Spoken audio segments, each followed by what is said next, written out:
pada zaman Rasulullah jika para sahabat yang mulia bermimpi, biasanya mereka akan mengadukan dan menceritakannya kepada baginda Rasul.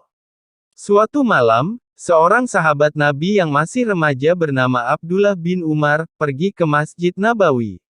Dia membaca Al-Quran sampai kelelahan.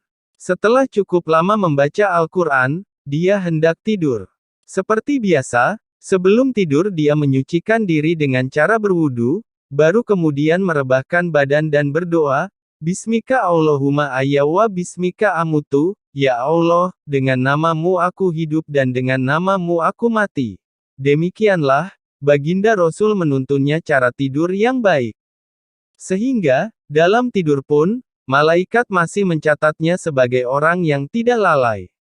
Dengan menyucikan diri, ruh orang yang tidur akan mendapatkan hikmah dan siraman doa para malaikat. Sambil pelan-pelan memejamkan mata, Abdullah bin Umar terus bertasbih menyebut nama Allah hingga akhirnya terlelap. Di dalam tidurnya yang nyenyak, dia bermimpi. Dalam mimpinya, dia berjumpa dengan dua malaikat. Tanpa berkata apa-apa, dua malaikat itu memegang kedua tangannya dan membawanya ke neraka. Dalam mimpinya, neraka itu bagai sumur yang menyalakan api berkobar-kobar, luar biasa panasnya. Di dalam neraka itu, dia melihat orang-orang yang telah dikenalnya. Mereka terpanggang dan menanggung siksa yang tiada taraf pedihnya. Menyaksikan neraka yang mengerikan dan menakutkan itu, Abdullah bin Umar seketika berdoa, Auzubillahi minanar. Aku berlindung kepada Allah dari api neraka. Setelah itu, Abdullah bertemu dengan malaikat lain. Malaikat itu berkata, kau belum terjaga dari api neraka. Pagi harinya, Abdullah bin Umar menangis mengingat mimpi yang dialaminya. Lalu, dia pergi ke rumah Hafsah binti Umar, istri Rasulullah. Dia menceritakan perihal mimpinya itu dengan hati yang cemas. Setelah itu, Hafsah menemui baginda Nabi dan menceritakan mimpi saudara kandungnya itu pada beliau. Seketika itu, beliau bersabda, sebaik-baik lelaki adalah Abdullah bin Umar kalau dia mau melakukan salat malam. Mendengar sabda Nabi itu, Hafsah bergembira.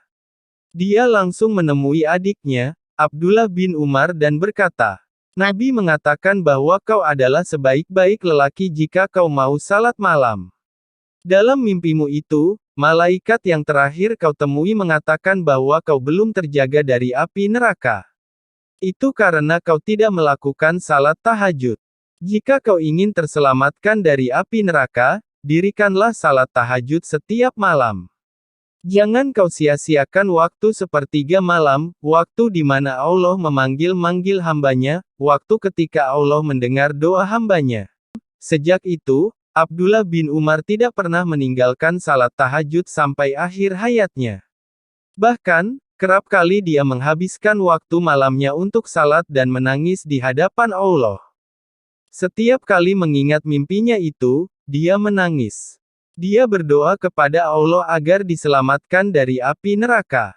Apalagi jika dia juga ingat Rasulullah bersabda, sesungguhnya penghuni neraka yang paling ringan siksanya pada hari kiamat adalah seseorang yang diletakkan pada kedua tepak kakinya bara api yang membuat otaknya mendidih.